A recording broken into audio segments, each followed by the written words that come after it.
안녕하세요. 오늘 여러분과 함께 컬설의 최신 업데이트, 0.50 버전을 자세히 살펴보려고 합니다.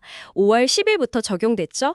공식 변경 기록을 토대로 이번 업데이트가 과연 우리 코딩 경험에 어떤 의미를 가질지, 특히 가격 정책이나 AI 기능, 또 편집 환경 개선점을 중심으로 한번 파헤쳐 보겠습니다. 네, 안녕하세요.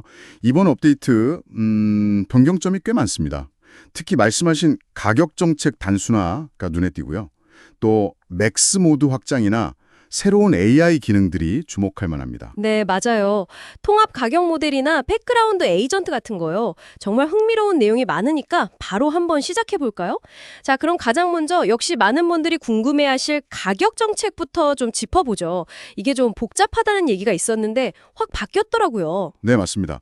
요청 기반 통합 과금 방식으로 바뀌었어요. 이게 이전에는 좀 여러 가지가 섞여 있었는데 이제 하나로 관리되는 거죠. 훨씬 단순해졌습니다. 아, 사용자 피드백이 좀 반영된 걸까요? 네, 그런 것 같아요. 특히 그 맥스 모드 있잖아요. 그것도 이제 토큰 사용량 비반으로 바뀌었습니다. 그러니까 뭐랄까, 우리가 모델 API 직접 쓸 때랑 비슷하게 비용 예측이 좀 더 쉬워진 거죠. 그렇군요. 그럼 예전에 있던 프리미엄 도구 호출이나 긴 컨텍스트 모드 같은 건 어떻게 됐나요? 아, 그거 없어졌습니다. 네. 그것도 어떻게 보면 단순화의 일환이라고 볼 수 있죠.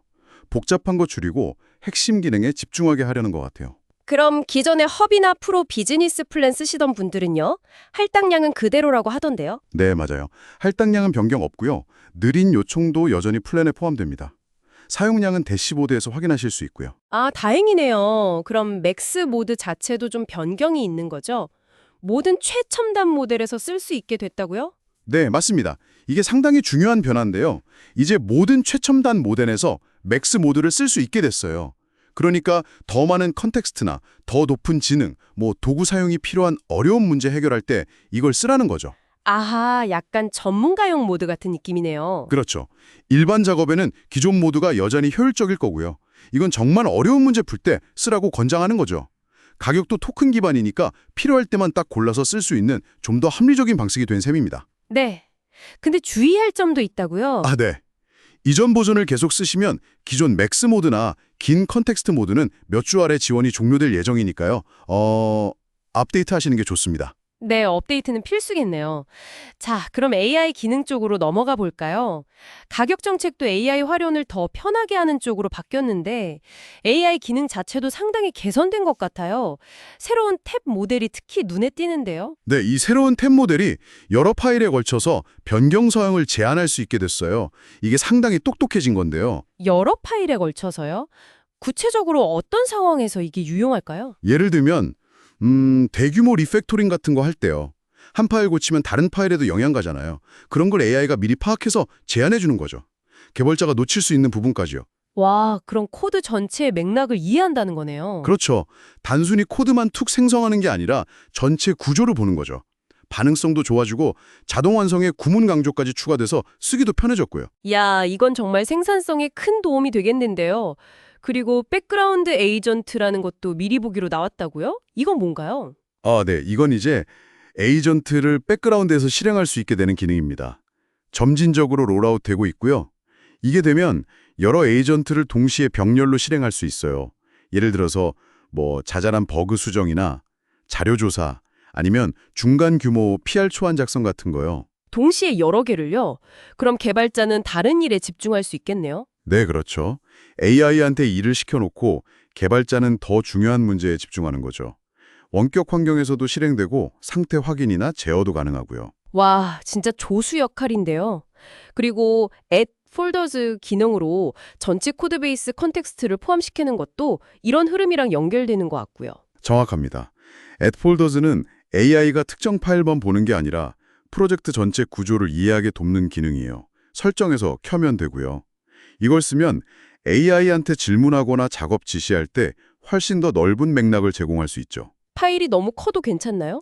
네, 파일이나 폴더가 너무 크면 아이콘으로 표시를 해줘서 관리하기 편하게 되어 있습니다.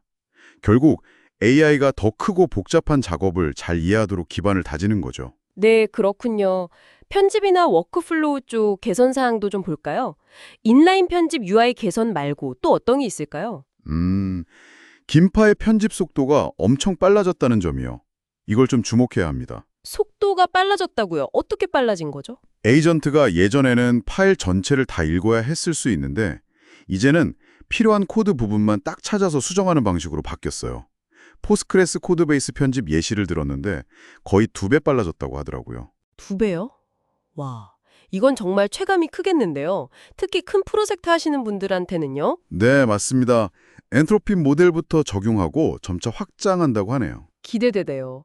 또 다른 워크플로우 개선점은 없나요? 아, 워크스페이스 기능이요. 이제 여러 코드베이스, 그러니까 여러 프로젝트 폴더를 하나의 작업 공간, 하나의 창에서 관리할 수 있게 됐어요. 오, 이것도 편하겠네요. 네, 추가된 모든 폴더가 다 인덱싱돼서 커서의 기능을 다 쓸 수 있고요. 여러 프로젝트 왔다 갔다 하시는 분들께는 정말 유용할 겁니다. 그리고 뭐 채팅 내용을 마크다운으로 내보내거나 채팅 자체를 복제해서 대화를 다른 방향으로 이어가는 소소한 기능들도 추가됐고요. 네, 잘 알겠습니다. 그럼 오늘 내용을 한번 정리해보죠. 커서 0.50 업데이트의 핵심은 예측 가능한 통합 가격제, 그리고 모든 주요 모델로 확장된 맥스 모드. 네, 그리고 여러 파일을 넘나들면서 똑똑해진 새로운 탭 모델, 또 병렬 작업이 가능한 백그라운드 에이전트. 맞아요.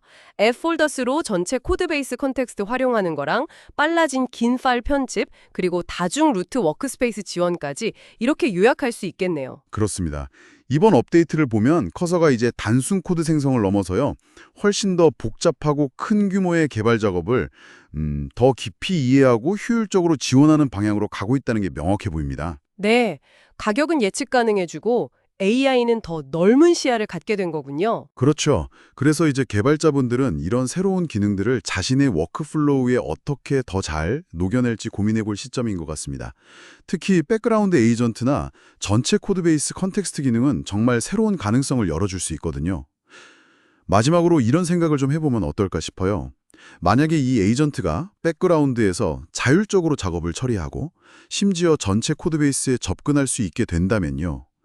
미래에는 대규모 리팩토링이나 아니면 아예 새로운 프로젝트의 초기 뼈대를 잡는 일을 우리가 지금과는 완전히 다른 방식으로 하게 되지 않을까요? AI가 정말 개발 파트너로서 어디까지 역할을 할 수 있을지 상상해보는 것만으로도 흥미롭네요. 네, 한번 그런 가능성을 생각해 보시면 좋을 것 같습니다.